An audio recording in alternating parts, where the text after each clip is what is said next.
We need to have a conversation about loss. I'm not talking about the accidental kind. I'm not talking about the tragic kind. I'm talking about the surgical kind. I'm talking about the moment when you are praying for a relationship to work. You are doing the visualizations. You're holding the space. And the universe responds by ripping that person out of your life with the violence of a root canal.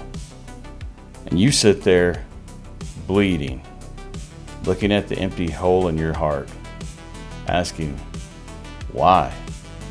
Why? I asked for growth. I asked for love. I asked for healing. Why did you take this person away? I loved them. They were mine.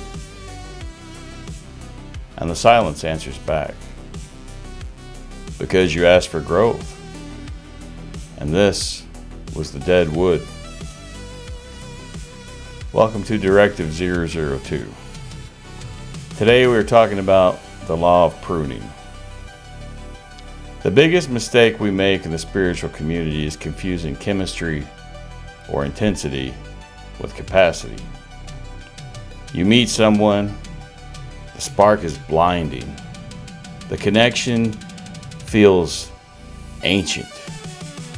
It's like you've known that person for millions of years. You hold their hand and it feels like a circuit is connected. And for the first time in your life, you feel like, finally, I'm home. And you think, this is a soul contract. And you're right, it is a contract.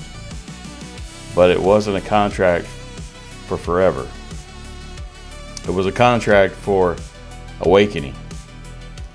See, you were trying to pour high voltage ambition into a low voltage system. You are a titan. You were trying to build an empire. You were trying to break generational curses.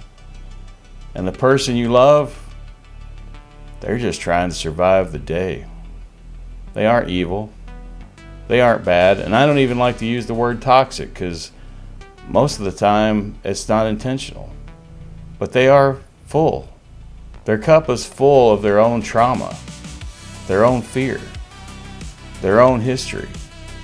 They probably don't even really see you the way you think they do. They may see you as a savior, but that creates an imbalance. And when you try to pour your ocean into their cup, they don't say thank you. They start to drown. And then they hate you for the water. At first, it's wonderful. They're thirsty. They're dying of thirst. They need the water. But it's like trying to feed a starving person a feast. After they eat so much, they're in pain. They wish they'd never eaten at all because it's so awful to try to digest it all. And they look at food and it turns their stomach. You ask the universe to help you fly. You ask for the next level. But you are tethered to a person who is afraid of heights. So what does the universe do? Does it let you drag them up the mountain while they kick and scream, slowing you down, exhausting you both? No, unfortunately it cuts the rope. It doesn't ask your permission. It doesn't wait for you to be ready. It severs the connection. Because it knows you would never let go on your own. You are too loyal. You're too loving. Your forever means forever. You would have stayed at base camp forever just to hold their hand. So God breaks your heart to save your destiny. Now let's address the catalyst. Think of a match and a candle. The match is fated to meet the candle. Its job is to strike, create a spark, and light the wick.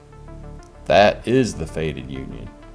But once the candle is lit, what do you do with the match? You blow it out. You put it down. If you keep holding the match after the fire is burning, you don't get more light. You just burn your fingers. Many of the people you are mourning were matches, the kind you strike.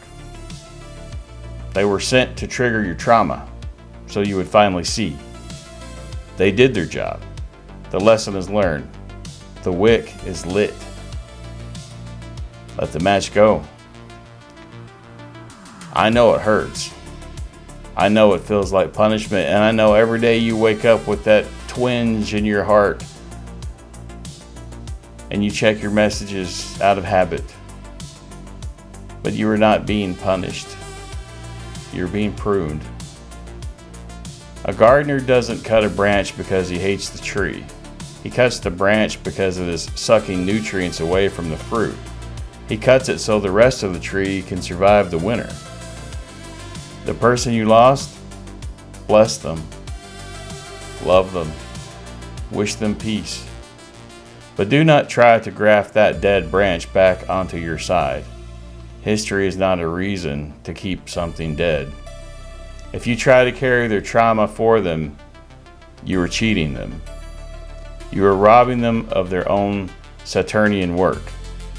As long as you are their crutch, they will never learn to walk on their own. If you truly love them, let them go. Let them hit the floor. The floor is the only place that they will find their own legs.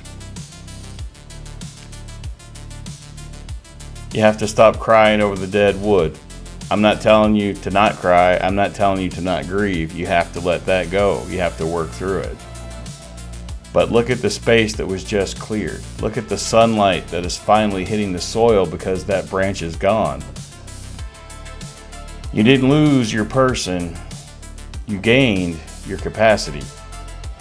The universe has cleared the room so that something matched to your new voltage can enter. Someone that won't blow a fuse when you plug into them.